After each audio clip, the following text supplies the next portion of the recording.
আসসালামু আলাইকুম প্রিয় দর্শক, আর কদিন পরে পবিত্র ঈদুল ফিতর। ঈদ উপলক্ষে নিশ্চয়ই আপনাদের স্মরণে থাকার কথা যে ঈদ উপলক্ষে কিন্তু আমাদের মধ্যে একটা প্রথা আছে প্রচলিত। আমরা এটা খুব আনন্দের সঙ্গে আমরা এনজয় করি, আপনারাও করেন নিশ্চয়ই। সেটা হলো ঈদের সেলামি পাওয়া। আমরা নতুন নোট, আমাদের যারা নাকি আমরা ছোটোবেলায় দেখতাম, আমার যিনি আব্বা ছিলেন আর কি, উনি তো মারা গেছেন, তো উনি সরকারি চাকরি করতেন। তো ঈদের সময় দেখতাম উনি নতুন টাকা নিয়ে আসতেন ব্যাংক থেকে, এবং আমরা যে সকালে ঈদের নামাজ টামাজ পড়ে এসে ওনাকে সালাম করতাম এবং আমরা নতুন টাকা পেতাম। এই প্রথাটা আমাদের ফ্যামিলিতে অনেক দিন ধরেই চলছে। আমিও দেই, আমার যারা জুনিয়র আছে, ছোট আছে, ওরা এসে সালাম টালাম করলে আমি নতুন টাকা দিই। এবং ঈদের আগেই নতুন টাকা সংগ্রহের একটা মোটামুটি তোড়জোড় শুরু হয়ে যায়। আমার ধারণা আপনারাও এই কাজটাই করেন। নতুন টাকা ঈদের সময় সবগুলো ব্যাংকে নতুন টাকা আসে এবং তখন নতুন টাকা সবাই নেয়। এই টাকাটা দেখলে ঈদ উপলক্ষে আসে তা না, টাকাটা আসলে দরকার পড়ে। একটা নির্দিষ্ট সময় পর পর টাকা ময়লা হয়ে যায়, নষ্ট হয়ে যায়, তখন নতুন টাকা দিতে হয় মার্কেটে, তা না হলে মার্কেটের সমস্যাগুলি হয়। এবং এটা সাধারণত যেহেতু দিতেই হবে বছরে, তো সেটা ঈদের সময়ই দেওয়া হয় সব সময়। এবং সাধারণত ঈদুল ফিতরেই হয়, কিছু কিছু ঈদুল আজহার সময় হয়। তার মানে গত ঈদুল আজহার সময় যদি নতুন টাকা দেওয়া হয়ে থাকে, এই গত 10 মাস ধরে কিন্তু কোনো নতুন টাকা মার্কেটে ছাড়া হয়নি। তো সেই হিসাবে হয়তো ছাড়া হয়েছে কম কম, কিন্তু একবারে এতটা না। আমরা সবাই ঈদের জন্য অপেক্ষা করি যে ঈদ উপলক্ষেই হবে। এবার ঈদে কোনো নতুন টাকা দেওয়া হচ্ছে না। কেন হচ্ছে না? নতুন টাকা কেন ছাড়া হচ্ছে? টাকা কিন্তু ব্যাংক প্রায় নতুন করে পুরনো টাকাগুলি জমা নেয়, যে পরিমাণ টাকা নষ্ট হয় ঠিক সেই পরিমাণ টাকা তারা ছাড়ে। নানা কারণেই ব্যাংক টাকা ছাপায় এবং সেগুলি বাজারে আসে। আরও অনেক কারণ আছে, অত ব্যাখ্যায় আমি যাচ্ছি না। আমার খালি প্রশ্ন, এবার ঈদে নতুন টাকা আসছে না কেন? কোনো ব্যাখ্যা দেওয়া হয়নি, বাংলাদেশ ব্যাংকের পক্ষ থেকে কোনো ব্যাখ্যা দেওয়া হয়নি। বাট জানানো হয়েছে এবার নতুন টাকা দেওয়া হচ্ছে না, এবং ব্যাংকগুলোতে যোগাযোগ করেও আমরা জানতে পেরেছি কোনো নতুন টাকা এবার আসছে না। বিভিন্ন মিডিয়াতেও নিউজটা এসেছে। কেন আসছে না? একটা কারণ দেখানো হয়েছে।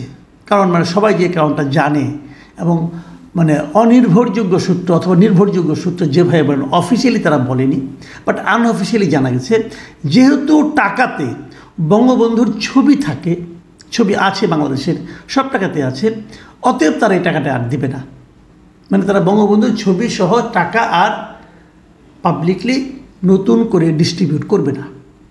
নতুন করে তারা ডিজাইন করতেছে, সেই ডিজাইনের টাকা ছাড়বে।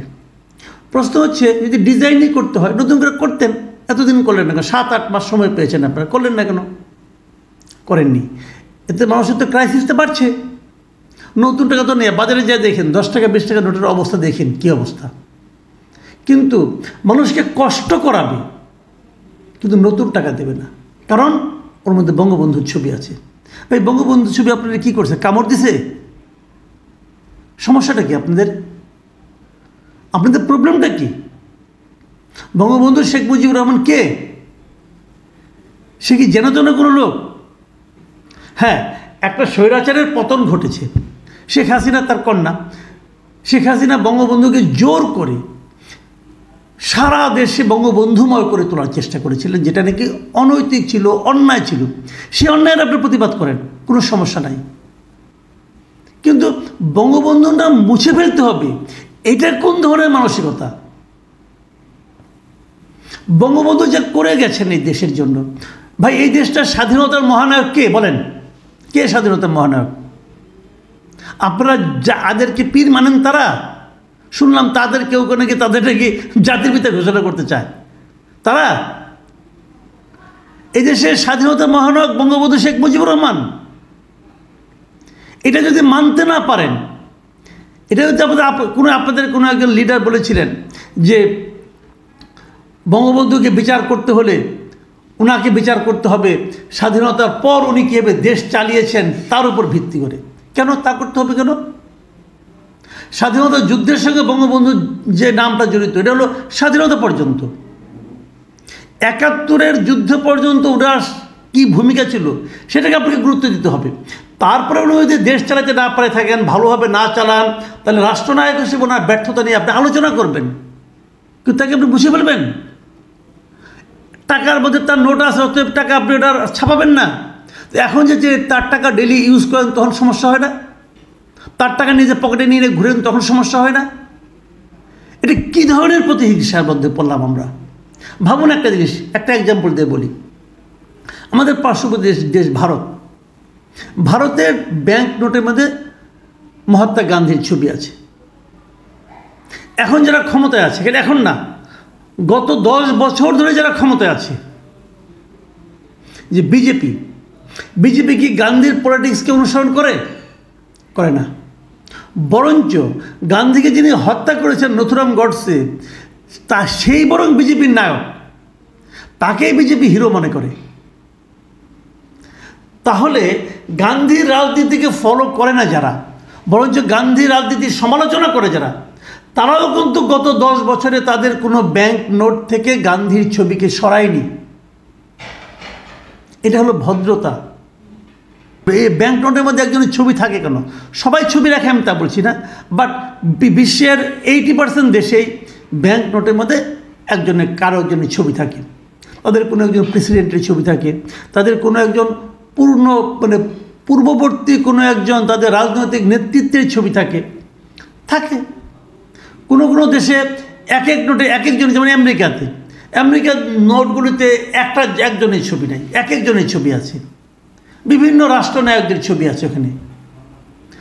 সবাই কি রিপাবলিকান? তা না। সবাই কি ডেমোক্রেট? তাও না। তারা উভয়কেই সম্মান করে যে উনি আমাদের প্রেসিডেন্ট ছিলেন, অতএব ওনার নোট, ব্যাংক নোট আমরা রাখবো না। যুক্তরাজ্যে কি হয়? যুক্তরাজ্যে এতদিন রানী এলিজাবেথ, দ্বিতীয় এলিজাবেথের ছবি ছিল, উনি মারা গেছেন। মারা যাওয়ার পর এখন ওনার পুত্রের ছবি আসতেছে।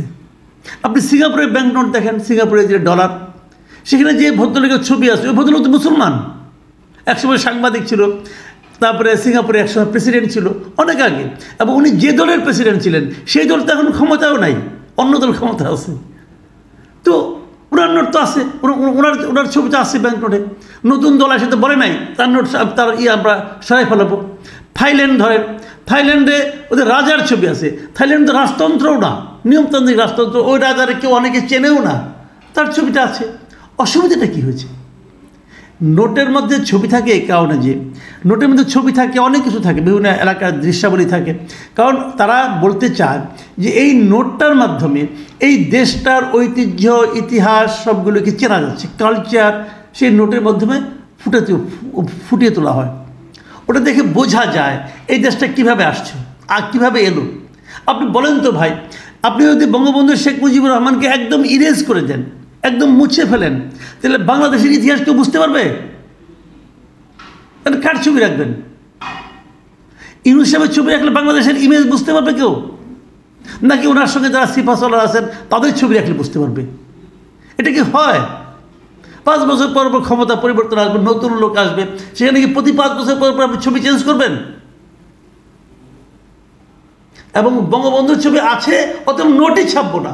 মানে সংকীর্ণতা, মানে কোন পর্যায়ে এর উন্নতি হয়েছে যারা এরকম করতে পারে? আমি বুঝি না। অর্থমন্ত্রী সালেউদ্দিন সাহেব কি এটা কি নিজের বুদ্ধিতে করেছেন, নাকি কারো চাপে পড়ে করেছেন আমি জানি না, নাকি বাংলাদেশ ব্যাংকের যে গভর্নর আছেন ওনার কাজ এটা, আমি বুঝতে পারি না। তবে যারই কাজ হোক, আমি মনে করি এতটা সংকীর্ণতা প্রদর্শন না করলেও হতো। দেশের মাটিতে এই সমস্ত অপকর্মের মাধ্যমে বিদেশিদের কাছে আমাদের যে সংকীর্ণতা, সাংস্কৃতিক সংকীর্ণতা, এগুলো কিন্তু প্রকাশিত হয়ে যায়। আপনি বিভিন্ন নোট দেখেন, এই একটা প্রবণতা আগেও দেখেছিলাম আমি। আগের বার যখন বিএনপি ক্ষমতা এসেছিল 2001 সালের সময়, ওই সময় তারা দেখেন আপনি বঙ্গবন্ধুর ছবি বাদ দিয়ে ওখানে একটা জাতীয় স্মৃতিসৌধের একটা নকশার মতো এঁকেছিল। এত নিম্নমানের নকশা যে দেখাই যায় না। তো ভালো একটা নকশা দিতেন, তাও তাদের অ্যাবিলিটি ছিল না। তো এটা দিয়ে নিজেদের ক্ষুদ্রতাকে প্রকাশ করা হয়, নিজেদের উদারতাটাকে নয়। উদারতা মানুষকে মহৎ করে, আর ক্ষুদ্রতা প্রমাণ করে যে আপনি আসলে গায়ের জোরে কাজটা করছেন, আপনার কোনো লজিক নাই, আপনার মধ্যে কোনো গ্রহণযোগ্যতা নাই, আপনি জাতিকে ঐক্যবদ্ধ করতে চান না, আপনি জাতিকে মানে খণ্ডে খণ্ডে ভাগ করতে চান। এই প্রবণতা ডক্টর ইউনূসের মতো লোকের কাছ থেকে আমি আসলে প্রত্যাশা করিনি। প্রিয় দর্শক, এখন এ পর্যন্তই। আল্লাহ হাফিজ।